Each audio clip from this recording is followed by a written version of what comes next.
It's time for Hamas' abuse of kindness and money to end.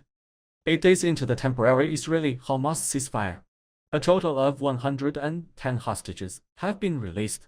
Most of the hostages stayed in tunnels 5 stories deep. Underground construction costs more. Where did the money come from? But there were hostages not in the tunnels but above ground. One hostage said he spent more than 50 days in an attic, held by a teacher from the UN Refugee Agency in Palestine. And another hostage said he was being held by a doctor. Miraculously, they were eventually taken by Hamas to the car and handed over to the International Red Cross and eventually returned to Israel.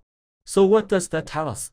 It shows that the teacher and the doctor were very familiar with Hamas, familiar enough to hand over the hostages. For years, the world's leading media outlets have been citing data from the Gaza Ministry of Health, reporting information from the UN Refugee Agency in Palestine. And people around the world are moved to give money to Palestinian refugees. Yet these very same agencies are most likely run by Hamas. And as a result, the good and the smart have been teased for years. It's time for all this to change.